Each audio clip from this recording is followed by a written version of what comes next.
রেস্টুরেন্টে রাঙার কোল্ড ড্রিঙ্কসের মধ্যে অ্যালকোহল মেশাতে গিয়ে একলব্যের কাছে ধরা পড়ল আহেরি। হ্যাঁ বন্ধুরা, আমরা এমনটাই দেখতে পাবো রাঙ্গামতি তীরন্দাজ ধারাবাহিকের আগামী পর্বগুলোতে। রাঙ্গাকে অপদস্থ করতে, একলব্যের চোখে রাঙ্গাকে ছোট করতে আহেরি প্ল্যান করে।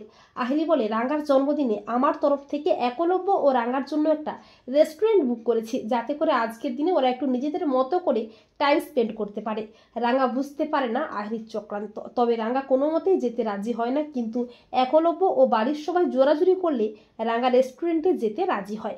এরপর রাঙ্গা একলব্যের সাথে রেস্টুরেন্টে যায়। সবাই অনেক মজা করছে, আনন্দ করছে, কিন্তু রাঙ্গার একটু অস্বস্তি হয়। আর আহেরি সুযোগ বুঝে প্ল্যান মতো রাঙ্গার কোল্ড ড্রিঙ্কসের মধ্যে অ্যালকোহল মিশিয়ে দেয়, কিন্তু একলব্য সেটা দেখে ফেলে। একলব্য বলে, আহেরি ড্রিঙ্কসের মধ্যে অ্যালকোহল মেশালো।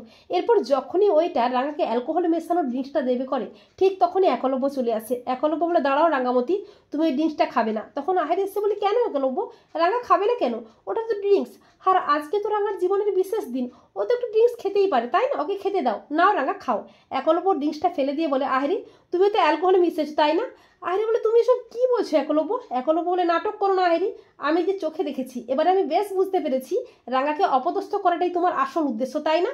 তোমাকে আমি পুলিশে দেবো, তোমার মতো মেয়েকে বিশ্বাস করাটাই আমার ভুল হয়েছে। তো বন্ধুরা, তোমরাও এটাই চাও তো যে রেস্টুরেন্টে রাঙার ক্ষতি করতে গিয়ে একলব্যের কাছে যেন হাতে নাতে ধরা পড়ে আহেরি? কমেন্ট করে এক্ষুনি জানিয়ে দাও তোমাদের মতামতটি।